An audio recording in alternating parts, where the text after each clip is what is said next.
स्वागत है आपका एसएस क्लासेस में। तो कैसे हैं आप लोग? आशा करते हैं आप लोग अच्छे होंगे, बढ़िया होंगे। ठीक है दोस्तों, आज से हम आप लोग का यहाँ पे TRE 4 का क्लासेस स्टार्ट करने वाले हैं। जैसे कि पता होगा TRE 4 का आप लोग का नोटिफिकेशन नेक्स्ट वीक में यानी कि सितंबर में आने को सुनिश्चित किया गया है कि सितंबर लास्ट तक आप लोग का यहाँ पे जारी कर दिया जाएगा। साथ ही साथ आप लोग का जो एग्ज़ाम डेट बताया जा रहा है कि एग्ज़ाम भी आप लोग का यहाँ पे दिसंबर के लास्ट तक आप लोग का परीक्षा भी ले लिया जाएगा। तो इसी को देखते हुए जो चीज़ मैंने बताए हैं, पहले प्रीवियस ईयर क्वेश्चन करेंगे, उसके बाद यहाँ पे NCERT हम क्लास स्टार्ट करेंगे जैसे ही नोटिफिकेशन स्टार्ट होता है। ठीक है, तो उसी क्रम में ये पहला वीडियो होने वाला है। पहले हम आप लोगों को यहाँ पे साइंस पढ़ाएंगे, उसके बाद ज्योग्राफी और फिर उसके बाद एज ऑन जो भी सब्जेक्ट बचे हैं मैं आपको कराऊंगा। सबसे पहले प्रीवियस ईयर क्वेश्चंस करेंगे, उसके बाद NCERT करेंगे। तो आज से स्टार्ट करने वाले हैं साइंस का। इसमें जो भी इंपॉर्टेंट चीज़ें हैं आपको प्रीवियस ईयर क्वेश्चंस में यहाँ पे देखने को मिलेंगे। ठीक है, तो आज से स्टार्ट करते हैं BPSC का प्रीवियस ईयर क्वेश्चंस का फिजिक्स। ठीक है, इसमें लगभग 150 क्वेश्चंस पूछे गए हैं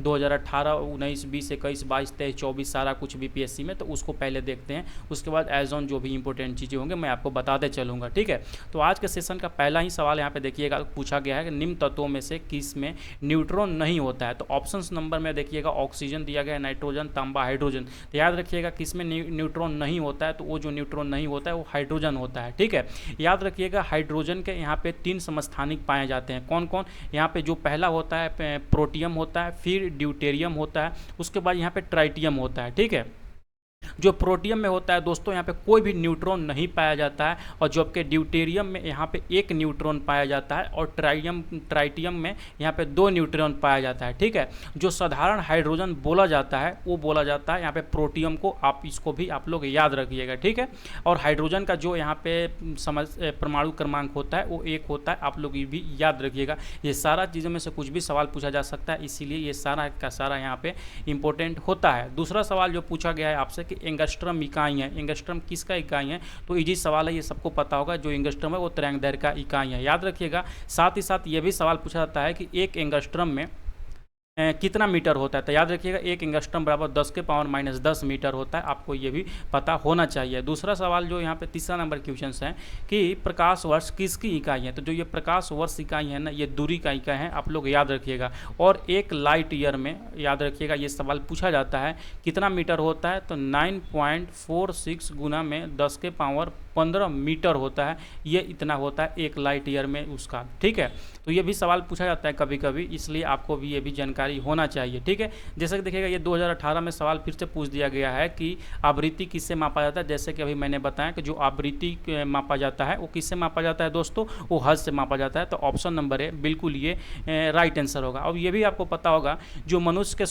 सुनने की क्षमता होता है वो 20 हर्ज से लेकर यानी कि 20,000 हर्ज के बीच में जो होता है वही ध्वनि को वो सुन सकता है। इससे कम या इससे ज़्यादा ध्वनि को वो नहीं सुन सकता है। तो आप लोग ये भी आप लोग याद रखिएगा। ठीक है, अगला सवाल 5 नंबर क्वेश्चन। 5 नंबर क्वेश्चन देखिएगा, पूछा गया है कि घड़ी में प्रयोग होने वाले क्वार्ज क्रिस्टल होते हैं। क्वार्ज क्रिस्टल क्या होते हैं, इसी के बारे में पूछ रहा है कि sodium silicate, sodium silicon dioxide या जर्मेनियम ऑक्साइड या टाइटेनियम डाइऑक्साइड क्या होता है। तो ये जो होता है आप लोग याद रखिएगा वो सिलिकॉन डाइऑक्साइड होता है, बहुत ही इंपॉर्टेंट है। ठीक है, इसका जो फॉर्मूला होता है ये भी सवाल पूछ देता है, SiO2, आप लोग याद रखिएगा ये चीज़ होता है। और क्वार्ज क्रिस्टल का जो प्रयोग दोस्तों होता है वो रेडियो में, टेलीविज़न इत्यादि में भी किया जाता है, आप लोग इसको भी अच्छे से याद रखिएगा। ठीक है, 6ठा नंबर क्वेश्चन। 6ठा नंबर पूछ रहा है यहाँ पे हद से क्या मापा जाता है, अभी मैंने बताया उससे यहाँ पे आवृत्ति मापा जाता है। तो ये बिल्कुल ये राइट आंसर होगा आपका। 7 नंबर जो क्वेश्चन है, विद्युत शक्ति किसकी इकाई है। तो जो विद्युत शक्ति यहाँ पे इकाई है वो किसका है, यहाँ पे वाट का है। तो ऑप्शन नंबर डी बिल्कुल यहाँ पे करेक्ट होगा। ठीक है, और जो P बराबर होता है, विद्युत शक्ति बराबर P बराबर याद रखिए कार्य बटा में समय होता है। इससे भी सवाल पूछा जाता है, कभी कभी तो न्यूमेरिकल भी पूछ देता है, कार्य बटा में समय। तो ये भी आप लोग याद रखिएगा। ठीक है, 8 नंबर क्वेश्चन की तरफ बढ़ते हैं। 8वां क्वेश्चन देखिए दिया गया है कि दृश्य स्पेक्ट्रम के तरंगदैर्घ्य की सीमा कितनी होती है। तो ये जो दृश्य प्रकाश होती है ना, इसका जो तरंगदैर्घ्य होता है वो 3900 एंगस्ट्रॉम से लेकर 7600 एंगस्ट्रॉम के बीच में होता है। आप लोग इसको याद रखिएगा, बहुत ही इंपॉर्टेंट है। 9 नंबर क्वेश्चन में आइएगा तो जैसे ही यहाँ पे दिया गया है 9 नंबर क्या दिया गया है, सौर विकिरण निम्न में से किस प्रास में दिखता है। तो जो ये सौर विकिरण दिखता है दोस्तों याद रखिएगा वो 400 से लेकर 700 nm के बीच में ये दिखता है। ठीक है, 10 नंबर क्वेश्चन जो कि बहुत ही महत्वपूर्ण सवाल, बहुत सारे एग्जामों में ये सवाल पूछा जाता है बार बार कि आर्द्रता किस उपकरण से नापी जाती है, तो ये जो आर्द्रता मापी जाती है वो हाइग्रोमीटर से मापी जाती है, आप लोग याद रखिएगा, ठीक है। भूल के भी यहाँ पे हाइड्रोमीटर मत मार दीजिएगा, नहीं तो वहाँ पे गलती हो जाएगा। ये इसका जो राइट होगा ये हाइग्रोमीटर होगा। पायरोमीटर से उच्च ताप को मापा जाता है। दूध की शुद्धता को मापने के लिए लैक्टोमीटर का उपयोग होता है, ये सब आप लोग जानते होंगे, ठीक। 11 नंबर क्वेश्चन की तरफ बढ़ते हैं। 11 नंबर क्वेश्चन जो है बीएससी में पूछा गया था कि दाब इकाई क्या है, यानी कि दाब का यहाँ पे इकाई क्या है। तो याद रखिएगा दाब का जो इकाई होता है वो न्यूटन प्रति वर्ग मीटर स्क्वायर होता है, ठीक है। दाब एक अदिश राशि है, ये भी सवाल पूछ लेता है, तो आप लोग इसको भी याद रखिएगा। क्या है दाब? दाब एक अदिश राशि है, ठीक है। 12 नंबर क्वेश्चन की तरफ बढ़ते हैं। 12 सवाल देखिए यहाँ पे दिया गया है कि दाब का मात्रक क्या है। जैसे कि मैंने ऊपर में ही बताया उसका न्यूटन प्रति वर्ग मीटर होता है, यानी कि यहाँ पे देखिएगा तो किसी में भी ये नहीं दिया गया, तो उपयुक्त में से कोई नहीं, तो ऑप्शन नंबर ही बिल्कुल ये राइट आंसर होगा, ठीक है।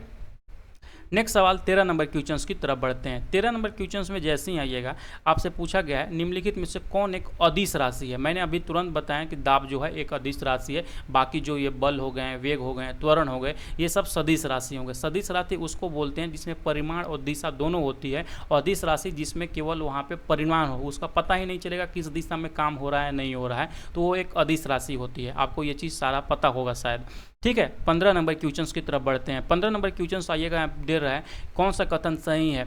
लाल प्रकाश का तरंग दैर्घ्य बैगनी प्रकाश से कम होता है, बिल्कुल नहीं। जबकि लाल प्रकाश का तरंग दैर्घ्य बैगनी प्रकाश से ज़्यादा होता है, तो ये बिल्कुल यहाँ पे राइट आंसर होगा। ऑप्शन नंबर बी बिल्कुल यहाँ पे राइट आंसर होगा, ठीक है। साथ ही साथ आप लोग याद रखिएगा जो बैगनी रंग का तरंग दैर्घ्य सबसे कम होता है और आवृत्ति उसका सबसे ज़्यादा होता है। साथ ही साथ जो लाल रंग होता है उसका तरंग दैर्घ्य सबसे अधिक होता है और आवृत्ति सबसे कम होता है, तो ये दोनों अपोजिट होते हैं, आप लोग दोनों को याद रखिएगा, ठीक। 16 नंबर क्वेश्चन कि जब दिन में पानी पर साबुन की फिल्म दिखाई देती है तो यह सुंदर रंग दिखाती है, यह घटना कौन सा घटना है। तो ये जो घटना होती है प्रकाश का व्यतिकरण होता है, आप लोग याद रखिएगा। बहुत बार ये सवाल पूछा जा चुका है, जैसे कि देख सकते हैं बीपीएससी 2022 में भी ये सवाल पूछा गया है, इसीलिए ये इंपॉर्टेंट हो जाता है, ठीक है। अगला आते हैं 17 नंबर क्वेश्चन। 17 नंबर क्वेश्चन में जैसे ही आइएगा यहाँ पे दिया गया है एक परमाणु के केंद्र पर धनावेशित हिस्सा क्या कहलाता है। तो जो यहाँ पे जो धनावेशित होता है केंद्र का, तो वो होता है न्यूक्लियस होता है, आप लोग याद रखिएगा। ऑप्शन नंबर डी बिल्कुल यहाँ पे राइट होगा, ठीक है। और परमाणु के नाभिक में प्रोटॉन और न्यूट्रॉन यहाँ पे होते हैं। न्यूक्लियस में अगर के पूछेगा क्या चीज़ होते हैं, तो वो जो प्रोटॉन होते हैं और यहाँ पे न्यूट्रॉन होते हैं, जो इलेक्ट्रॉन होते हैं वो बाहर होते हैं, ठीक है। और यहाँ पे देखिएगा TRE 2 में भी सवाल एक पूछा गया था कि प्रोटॉन और न्यूट्रॉन का द्रव्यमान कितना होता है। तो ये दोनों का द्रव्यमान आप लोग याद रखिएगा 1.672 गुना में 10⁻⁻27 kg इसका द्रव्यमान होता है। कभी कभी सवाल ये भी पूछ देता है, ठीक है। प्रोटॉन का जो खोज किया था रदरफोर्ड ने किया था, और न्यूट्रॉन का जो खोज किया था वो चैडविक ने किया था। ये दोनों चीज़ आप लोग अच्छे से याद रखिएगा, ठीक है। 18 नंबर क्वेश्चन की तरफ बढ़ते हैं। 18 क्वेश्चन में आइएगा तो यहाँ पे दिया गया है कि एक ठोस के सीधे गैस में परिवर्तन को कहते हैं, क्या कहते हैं। यानी कोई भी एक ठोस है, जैसे बर्फ़ का टुकड़ा है और डायरेक्ट पानी में बदले बिना अगर के मान चलिए वो गैस में बदल जाता है, तो ये चीज़ को जो बोलते हैं उसको ऊर्ध्वपातन बोलते हैं। ऑप्शन नंबर ए बिल्कुल यहाँ पे राइट होगा, ठीक है। एक ऊर्ध्वपातन में नेफ्थलीन का उदाहरण दिया जाता है, तो इसलिए कपूर और नेफ्थलीन दोनों याद रखिएगा। कपूर और नेफ्थलीन जो है ऊर्ध्वपातित होते हैं बहुत तेज़ी से, अब इसी दोनों पर बहुत ज़्यादा सवाल पूछा जाता है।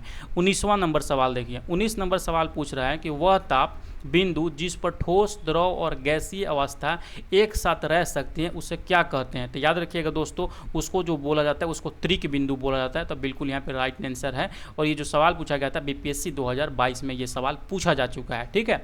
20 नंबर क्वेश्चन देखिए। 20 नंबर क्वेश्चन पूछ रहा है कॉस्मिक किरणें क्या होती हैं। तो ये जो कॉस्मिक किरणें होती हैं ना, ये एक आवेशित किरणें होती हैं, आवेशित कण होते हैं। तो ऑप्शन नंबर ए बिल्कुल यहाँ पे ये राइट आंसर होगा, ठीक है। 21 नंबर क्वेश्चन की तरफ बढ़ते हैं। 21 नंबर क्वेश्चन में जैसे ही आइएगा एक सवाल दिया गया है कि 2G स्पेक्ट्रम में G किस शब्द का प्रयुक्त होता है। अभी भी मान चलिए अभी जो 5G चल रहा है, 5G में G का क्या मतलब होता है। उसी तरह यहाँ 2G में 2G स्पेक्ट्रम में G का क्या मतलब होता है, तो वो जनरेशन को डिनोट करता है। यहाँ पे 2G से मतलब सेकेंड जनरेशन, यहाँ पे 5G मतलब 5th जनरेशन। इस हिसाब से ये सारा चीज़ें चलती रहती है, ठीक है। अगला सवाल यहाँ पे आता है कि रडार का आविष्कारक कौन थे। याद रखिएगा ये जो रडार का आविष्कारक थे यहाँ पे रॉबर्ट वाटसन थे, ठीक है। तो ऑप्शन नंबर ए बिल्कुल यहाँ पे राइट आंसर होगा। रडार के साथ ही साथ में 3-4 नाम और भी याद रखिएगा, इनका मिलता जुलता नाम है कि मतलब ये सारे लोगों ने मिल के उसको यहाँ पे खोज किए थे। जैसे एक हेनरी हर्टज हो गए, जो हेनरी हर्टज हैं ये भी रडार के आविष्कार में काम किए थे। उसके बाद एच टेलर हो गए, कौन, एच टेलर हो गए। उसके बाद लियो सी यंग एक आदमी थे, लियो सी यंग। ये तो जो भी चीज़ इसमें से अगर के देखने को मिलेगा ना, साथ ही साथ यहाँ पे रॉबर्ट वाटसन है ही, इसमें से कोई भी मिलेगा या 3-4 भी मिल जाएगा तो उस उपयुक्त में से एक से अधिक लगाना है, क्योंकि ये सारे लोगों यहाँ पे ने रडार के आविष्कार में सहयोग दिया था। अगला आता है क्वेश्चन नंबर 23। क्वेश्चन नंबर 23 में आइएगा तो यहाँ पे दिया गया है कि गॉड पार्टिकल हैं। गॉड पार्टिकल क्या है उसके बारे में पूछ रहा था। जो गॉड पार्टिकल्स हैं वो हिग्स बोसॉन है। ऑप्शन नंबर बी बिल्कुल यहाँ पे ये राइट होगा, ठीक है। इसका सबसे पहले कल्पना, यानी कि गॉड पार्टिकल का जो सबसे पहले कल्पना किया गया था वो 1964 ईस्वी में किया गया था, ठीक है। और सबसे पहले जो सत्यापन किया गया था, यानी कि इसका सत्यापन कब किया गया था, याद रखिएगा 14 मार्च 2013 को इसका सत्यापन किया गया था। ये चीज़ है, ठीक है। इसका जो खोज किए थे लोग, वहाँ पे एक पीटर डब्ल्यू हिंग्स थे और यहाँ पे एक एल्बर्ट थे। 2013 में इनको यहाँ पे नोबेल पुरस्कार भी दिया गया था इस चीज़ के लिए। आप लोग याद रखिएगा इसको भी, ठीक है। 24 नंबर क्वेश्चंस की तरफ बढ़ते हैं। 24 नंबर सवाल जैसे ही आइएगा यहाँ पे दिया गया है, डॉक्टर सीवी रमन को भौतिकी का नोबेल पुरस्कार कब दिया गया था। तो इनको जो भौतिकी का नोबेल पुरस्कार मिला था ना, ये 1930 ईस्वी में मिला था, जो कि बहुत ही इंपॉर्टेंट हो जाता है। आप लोग इसको याद रखिएगा, ठीक है। और साथ ही साथ ये भी याद रखिएगा, नोबेल पुरस्कार से और भी सवाल पूछा जाता है। आर.एन. टैगोर थे एक।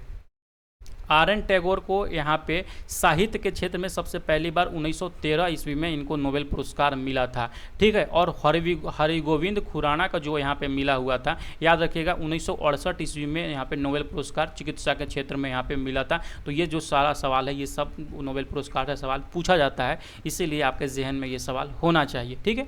25 नंबर क्वेश्चंस में आते हैं। 25 नंबर क्वेश्चंस में देखिएगा तो यहाँ पे दिया गया है कि टेलीस्कोप की खोज किस वैज्ञानिक ने की थी। तो जो यह टेलीस्कोप की खोज किया गया था वो गैलीलियो के द्वारा किया गया था। आप लोग याद रखिएगा। अब ये सवाल बीपीएससी 2002 में ये सवाल पूछा गया था। देखिए, ये जो भी मैं सवाल जो करा रहा हूँ, ऐसा नहीं है कि केवल और केवल आपको वो बीपीएससी में ही काम आएगा।